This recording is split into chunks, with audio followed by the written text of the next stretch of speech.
Bonjour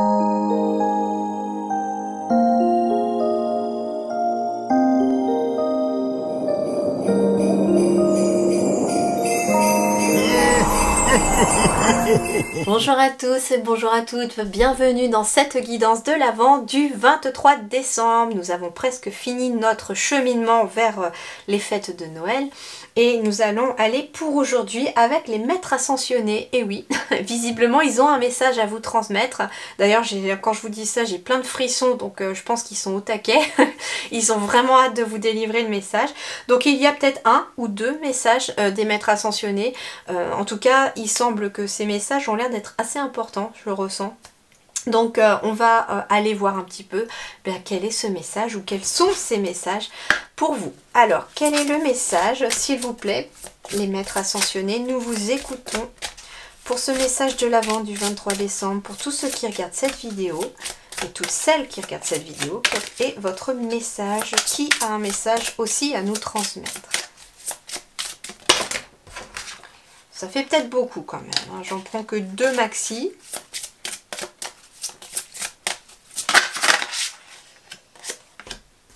Je sais pas, je sens qu'il y en a un deuxième.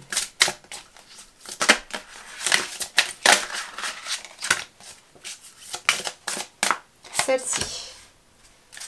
Alors, nous avons le vent de prospérité avec Lakshmi et nous avons les cristaux avec Epona. Alors, allons voir.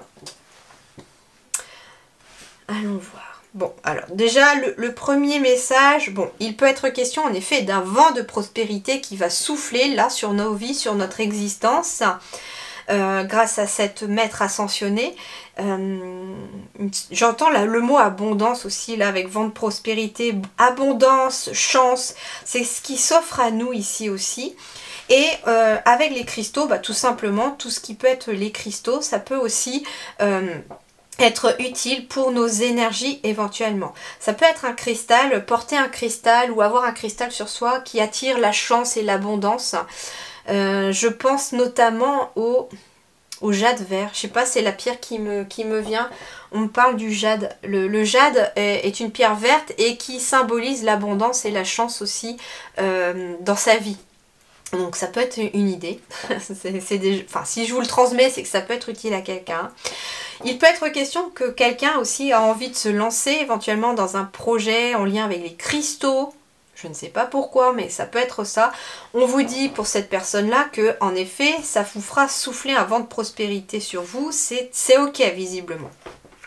Donc, déjà, voici les messages que j'ai eus. Alors, on va aller voir sur le vent de prospérité ce que Lakshmi a à nous transmettre, les amis. Cette carte indique que les prières que vous avez adressées dans l'espoir d'améliorer votre situation financière ont été entendues et exaucées. Puisez dans vos pouvoirs de manifestation en pensant à l'abondance plutôt que de vous inquiéter pour l'argent. Vous n'avez rien à craindre, un nouveau vent de prospérité vous apporte à vous et à vos proches tout le soutien nécessaire. Alors, les autres significations de cette carte. Cessez de vous inquiéter pour l'argent, cela ne fait qu'attirer les soucis pécuniers. Tout ira pour le mieux, surtout en ce qui a attrait à votre situation financière. Vous bénéficiez en ce moment du soutien nécessaire pour apporter des changements dans votre vie. Visualisez la prospérité et faites des affirmations en ce sens. Alors, je vais vous parler aussi, parce que je vais vous dire, pour ceux qui ça intéresse, qui est Lakshmi. Lakshmi est la déesse hindoue de la prospérité qui aide à surmonter les craintes liées à l'argent et à puiser dans la corne d'abondance universelle. Songez à placer une statue ou une image de Lakshmi dans le coin financier de votre domicile ou de votre bureau. Selon les principes du Feng Shui, il s'agit du coin gauche arrière lorsque vous regardez vers l'intérieur depuis la porte principale. Faites appel à Lakshmi pour transmuer vos soucis financiers en vent de prospérité. Donc on vous invite en effet peut-être à mettre une image de Lakshmi ou...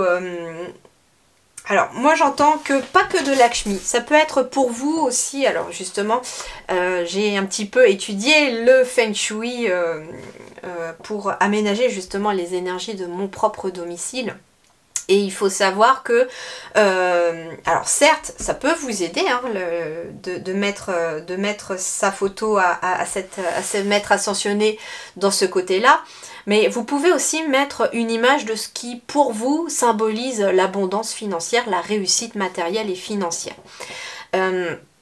Donc on vous parle ici du coin gauche arrière lorsque vous regardez à l'intérieur depuis la porte principale. Il faut être face, en fait il faut que la porte d'entrée soit dos à vous. Parce qu'on ne précise pas ça, mais en fait quand vous regardez à l'intérieur, il me semble que le côté financier est dans le côté sud-sud-est je crois. Ouais, je crois que c'est ça, sud-est, c'est le sud-est. Ah, j'ai un doute d'un coup là. Ça fait un moment que je ne l'ai pas pratiqué, parce que c'est vrai que là où je suis aujourd'hui, je ne l'ai même pas mis en pratique. Je l'avais vraiment mis dans mon ancien domicile, que je vais remettre en pratique dans le futur, d'ailleurs au mois de janvier. Mais pour cela, ah ouais, si ça vous intéresse justement les énergies du Feng Shui, il y a un site justement sur lequel je m'étais basée, qui est très bien fait, très très sympa. D'ailleurs ceux qui gèrent ce site là, si on leur pose des questions, répondent d'ailleurs aux questions, donc c'est plutôt cool.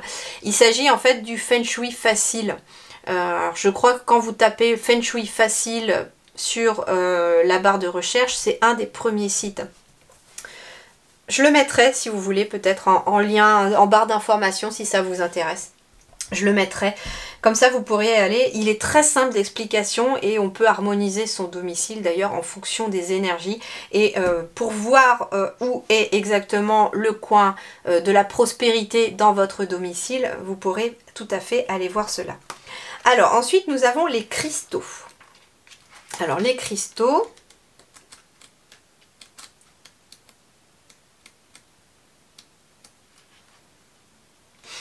avec Epona. Cette carte vous invite à travailler avec les cristaux. Epona, reine des fées, connaît l'importance de se rapprocher de l'esprit de la nature. Vous pouvez trouver ou acheter des cristaux dans les librairies ésotériques, les expositions de pierres précieuses et semi-précieuses, et dans certains spas. Pour trouver un cristal qui vous convient, tenez-le dans la main et sentez ses vibrations. Outre qu'il aiguise l'intuition, les cristaux recèlent un pouvoir de guérison et de protection. Ayez-en un toujours sur vous, sous forme de pierre ou de bijoux, pour faire un travail en profondeur avec ces remarquables pierres. Vous pouvez les mettre dans l'eau du bain, les poser sur votre table de chevet ou encore sous le lit. Alors attention parce que certaines pierres n'aiment pas l'eau. Donc justement, si vous êtes attiré par les cristaux, demandez conseil aussi à la personne qui peut vous les vendre. Et puis je n'ai pas de cristal à proprement parler à vous prescrire, enfin pas vous prescrire, à vous conseiller, pardon, à vous conseiller, parce qu'en fait tout dépendra de ce que vous avez besoin à tel moment, hein. Peut-être que certains auront plus besoin de pierres d'ancrage, donc on sera plus sur les pierres noires ou les pierres un petit peu marron. Si vous avez plus besoin pour le chakra sacré, on va être sur des pierres rouges. Si vous avez plus besoin sur le plexus solaire, on va être sur les pierres un petit peu plus jaunes, etc. Donc à vous de voir aussi ce dont vous avez besoin. Et puis en général, on est attiré par la pierre dont on a besoin. Autre signification possible. Les enfants cristal sont un élément de réponse à votre question. Le travail avec les cristaux fait partie de votre mission de vie.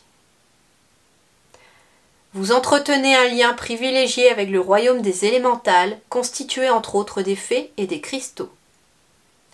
Epona étant la protectrice des chevaux, cette carte pourrait concerner un cheval ou des chevaux en particulier.